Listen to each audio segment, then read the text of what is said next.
जय माँ इंद्राक्षी, जय अम्बे। इंद्राक्षी धाम में दर्शकों आप सभी का हम हार्दिक स्वागत करते हैं। आज के दिन जिन जातकों का जन्मदिवस है, मैरिज एनिवर्सरी है, उन सभी को हमारी तरफ से बहुत बहुत शुभकामनाएं।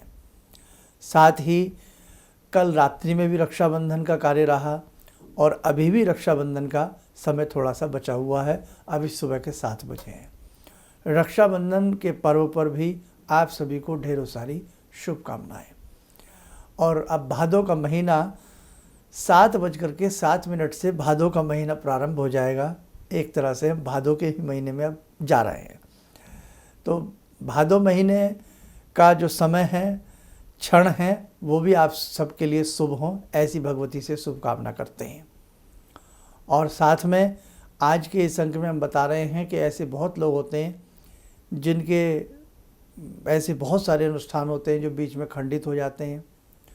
कोई लंबे समय से व्रत चल रहा होता है, उसका उद्यापन नहीं कर पाते, खंडित हो जाते हैं। ऐसी स्थिति में हमें क्या करना चाहिए? तो आइए पहले आज का हम पंचांग देखें, फिर आगे की चर्चा करते हैं। 31 अगस्त सन 2023, दिन बृहस्पतिवार, संवत 2080, भादो मास 2-4-5 मिनट में भादो का महीना प्रारंभ हो जाएगा। कृष्ण पक्ष, तिथि प्रतिपदा, अक्षय तिथि है। आज अक्षय तिथि है, यानी कि प्रतिपदा का अक्षय हुआ है। नक्षत्र शतभिषा, राहु काल 1:30 से 3, दिशा शूल दक्षिण दिशा। अब हम बात कर रहे हैं कि किस प्रकार से हम अपने जो अनुष्ठान खंडित हो जाते हैं, या हमारा कोई जैसे एकादशी का व्रत है, हमारा कोई पूर्णिमा का व्रत हम रखे हुए हैं, ऐसे अनेकों हमारे व्रत होते हैं, वो बीच में छूट जाते हैं। और मन में एक पीड़ा रहती है कि मैंने देखो 5 साल मंगल का व्रत रखा, मैंने 3 साल ऐसा किया, लेकिन उसके बाद वो बीच में ही छूट गया, तो अब क्या करें? तो उस ऐसे अधूरे व्रत को, अधूरे किसी ऐसे अनुष्ठान को हमें जीवन में पूरा कर लेना चाहिए। ये ध्यान रखना आप। अब उसके लिए हम क्या करें? जैसे हमारे वर्ष में 2 नवरात्र आते हैं, वैसे 4 नवरात्र होते हैं। अभी नवरात्र, फिर अश्विनी मास के नवरात्र आएंगे, श्राद्ध के बाद नवरात्र प्रारंभ हो जाएंगे। तो हमें वर्ष के या तो चारों नवरात्रों में से, या मुख्य 2 नवरात्र, चैत्र और आश्विन, इन दोनों किसी भी एक नवरात्र से अपने उस व्रत को, उस अनुष्ठान को प्रारंभ कर लेना चाहिए जो कभी आपका बीच में छूटा है, चाहे 20 साल पहले छूटा हो। और दोबारा से संकल्प लेकर के, जो भी आपने शिव व्रत था आपका, या कोई भी आपने किसी तिथि का व्रत रखा है, तो दोबारा से संकल्प लेके भगवान से प्रार्थना करें, हे भगवान, जो व्रत मेरा बीच में रह गया था, आपकी कृपा से पुनः मैं प्रारंभ करने जा रहा हूँ या जा रही हूँ, मुझे शक्ति दें, मुझे आशीर्वाद दें, और उस दिन उस अच्छे से उस व्रत को रखें। और जो भी उस व्रत के देवी या देव हैं, उनके बीजात्मक मंत्र को, या जो भी उनका मुख्य मंत्र है, उस मंत्र को अच्छे से दिन भर जपते रहें। प्रारंभ कर दीजिए दोबारा से। और इसके बाद क्या करें? उसी दिन थोड़ा सा उस व्रत के निमित्त किसी ब्राह्मण को, साधु को, सन्यासी को कोई दान पुण्य कर दें। गौशाला में जाकर के सभी गौ माता की सेवा करें। और इस प्रकार से करने से आपके जो व्रत अनुष्ठान है वो पुनः प्रारंभ माना जाएगा। और उसी दिन संकल्प ये भी लें कि मैं ये व्रत अब 11 करूँगा, और 11 या 21, जो भी आप कम से कम का संकल्प लेना, और फिर उसका अच्छे से उद्यापन कर देना। कोई मंत्र साधना बीच में खंडित हुई है, तो उसे भी आप नवरात्रों से प्रारंभ करके उसको पूर्ण करके फिर उसका यज्ञ आदि कर लें। देखो, ध्यान रखना, सनातन धर्म, आप मामूली धर्म में जन्म नहीं लिया है, अब बहुत बड़ा धर्म है। पूर्ण रूप से ये साइंटिफिक है, पूर्ण रूप से। आप माने न माने, आप देखो कैसे हमारे पूर्वज चांद पे गए होंगे, कि उन्होंने अपने शास्त्रों में, ज्योतिषीय ग्रंथों में बहुत समय पहले, हजारों वर्ष पूर्व, पूरा पृथ्वी की और चांद की दूरी को लिखा। चांद की मिट्टी कैसी है, चांद का रंग कैसा है, सारी चीज़ें उसमें हैं। मंगल की पृथ्वी से दूरी कैसे है, एक एक चीज़ लिख डाली। और तो और सूर्य पर अभी कोई विमान नहीं पहुंचा है, लेकिन ज्योतिष शास्त्र में पृथ्वी से सूर्य की दूरी, सारी चीज़ें अंकलित की जा चुकी हैं।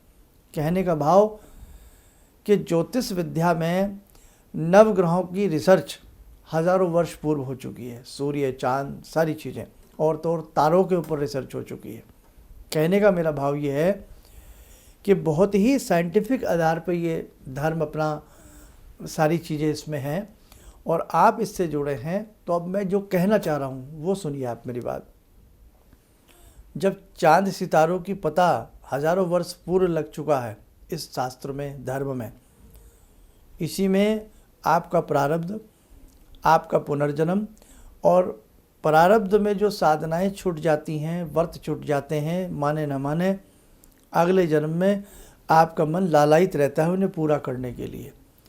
तो आज जो आपकी साधनाएं छूट जाएंगी, खंडित हो जाएंगी, अगले जन्म में फिर आपको वो वहाँ से शुरू करनी पड़ेंगी जहाँ से वो यात्रा ख़त्म हुई थी। उसी एज से आकर के उस यात्रा को प्रारंभ करना पड़ेगा। तो जब करना ही पड़ेगा तो अब आप इसी जीवन में उस पड़ाव को पूरा कर लीजिए। कई बार आपने कोई चीज़ आपके मन को उद्वेलित करती है, व्याकुल करती है, मुझे ये करना चाहिए, मुझे ये करना चाहिए। मिसाल के तौर पे मुझे बांसुरी सीखनी चाहिए, मुझे गिटार बजाना सीखना चाहिए, मुझे सितार बजाना सीखना चाहिए, मुझे संस्कृत सीखनी चाहिए, मुझे वहाँ जाना चाहिए, मुझे ये करना चाहिए। कई बार ये भावना जब आपके मन में बार बार कौंधती है, आप मान लीजिए जिस अवस्था में ये भावना आपके मन के अंदर कौंध रही है, उसी अवस्था में पूर्व जन्म में आपने ये चीज़ यहाँ पर आकर के छोड़ दी थी। आप यकीन मानिए, बहुत गहरे धर्म में गहरी बातें छिपी होती हैं। इसीलिए वो काम, वो आत्मा तो वही है ना, आत्मा तो अजर है, अमर है। सिर्फ बदले क्या, कपड़े बदले, सिर्फ वो ढांचा बदला है, शरीर बदला है, पिंड बदला है, बाकी तो सब कुछ वही है। तो आपको वो दोबारा से प्रेरित कर रही है आत्मा कि आपने ये काम यहाँ छोड़ा था, इसे शुरू करो, ये काम यहाँ छोड़ा था, इसे शुरू करो। आप में से बहुत लोग हैं ज्योतिष को नहीं मानते थे, मानने लगे। आप में से बहुत लोग हैं मंत्र साधना में विश्वास नहीं था, खूब अच्छे से करने लगे, मन लालायित होने लगा। तो हम सब जो हमें चाहते हैं, हम आपको चाहते हैं, कहीं ना कहीं हम पूर्व जन्म के बिछड़े हुए साथी हैं।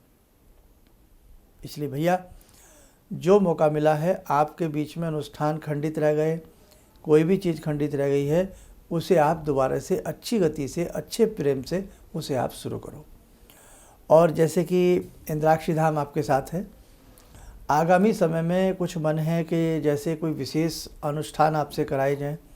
परम पूज्य गुरुदेव पंडित श्री राम शर्मा, हम एक छोटे से शिष्य हैं उनके। हमने इतना सीखा अपने गुरु से, इतना सीखा अपने गुरु से, आप मानिएगा नहीं, इतना हमने सीखा है।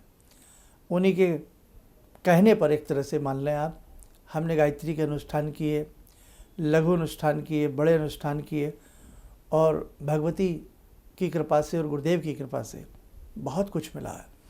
इसीलिए हमारा मन है कि आगामी समय में हम आपसे लघु अनुष्ठान कराएं।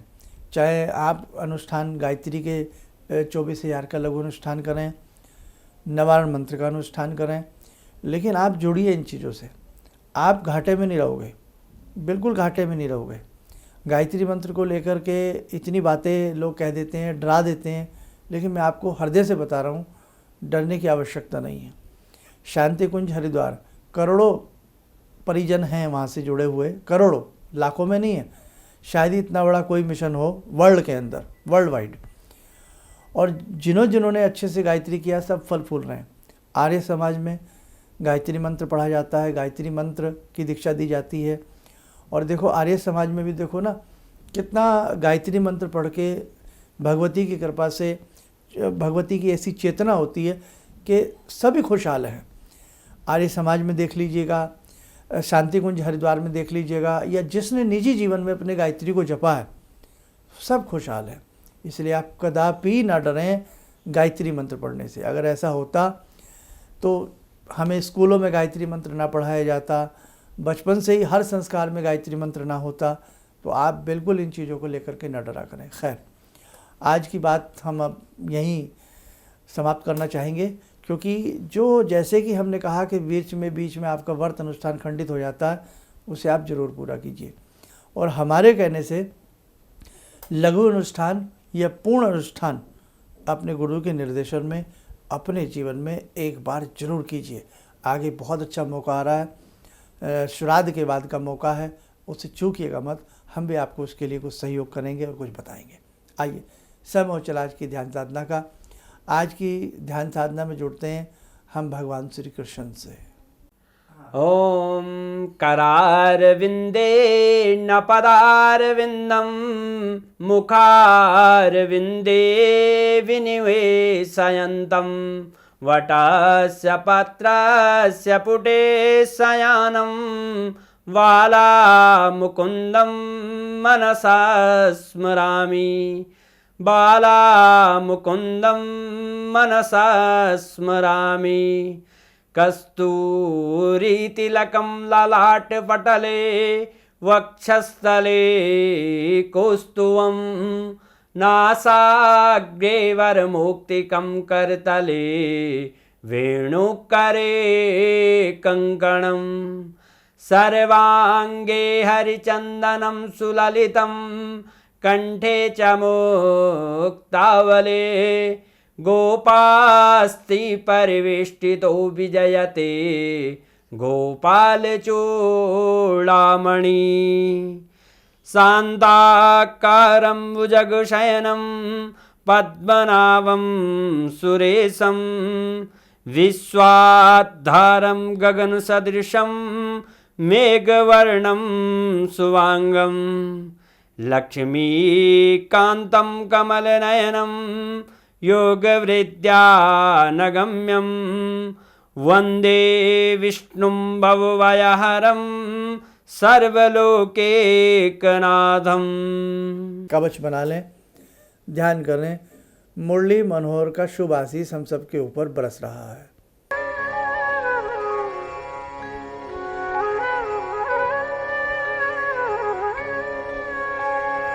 ओम बोलते हुए नेत्र खोलने सामान्य हो जाए। देखो साधकों, छोटी मोटी गलतियां इंसान से सबसे हो जाती हैं, और जैसे कई बार आपके अनुष्ठान आपके आलस्य में भी छूट जाते हैं, मन नहीं करता है, मन खिंच जाता है, कई बार हम दुखी हो जाते हैं तो पूजा पाठ छोड़ देते हैं।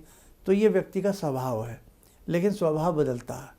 आप बहुत अच्छे हैं, किसी कारणवश ऐसा हुआ है, अब उस चीज़ को भूल करके पुनः नई चेतना नई शक्ति के साथ जागिएगा और अच्छे से अपने अनुष्ठान और पूजा को शुरू कीजिएगा। आप स्वस्थ रहें, सुखी रहें। इन्हीं शुभकामनाओं के साथ हम अपनी वाणी को विराम देते हैं। जय जय अम्बे। आपने कहा कि शरीर में कोई परेशानी हो तो दैहिक दैविक भौतिक तापा राम राज नहीं काहू व्यापा। इसके बाद मैंने उसका जप शुरू किया और धीरे धीरे मेरे को अच्छा लगने लगा, और मैंने कहा कि अब पंडित जी से कैसे जुड़ूं, क्या जुड़ूं। तो मैंने कहा कैसे करूं। मैं बोली ईश्वर अगर सही है, माँ भगवती की मेरे पर कृपा है, तो ज़रूर मेरा कोई ना कोई रास्ता निकलेगा। तो ये सारी चीज़ें मेरे को ईश्वर की कृपा से आपका साथ मिला, और मेरे अंदर की श्रद्धा थी जो मैं आपसे जुड़ी सनातन धर्म के प्रति, और हमने जहाँ जन्म लिया है उस धरती के ऋण को हमको अदा करना है। इसलिए आपके चरणों में मैं किसी भी समस्या के समाधान के लिए मिले प्रसिद्ध हस्तरेखा एवं वास्तु विशेषज्ञ प्रोफेसर धर्मेंद्र शर्मा जी से। नोट: शिविर में भाग लेने हेतु एवं व्यक्तिगत रूप से मिलने के लिए कॉल करने का समय सुबह 10 बजे से शाम 6 बजे तक। हमारे विभिन्न ज्ञानवर्धक कार्यक्रम देखने के लिए आप हमें अभी सब्सक्राइब करें, बेल आइकन को प्रेस करें ताकि आप देख सकें हमारा कार्यक्रम सबसे पहले। और अधिक जानकारी के लिए फेसबुक पेज को लाइक करना न भूलें।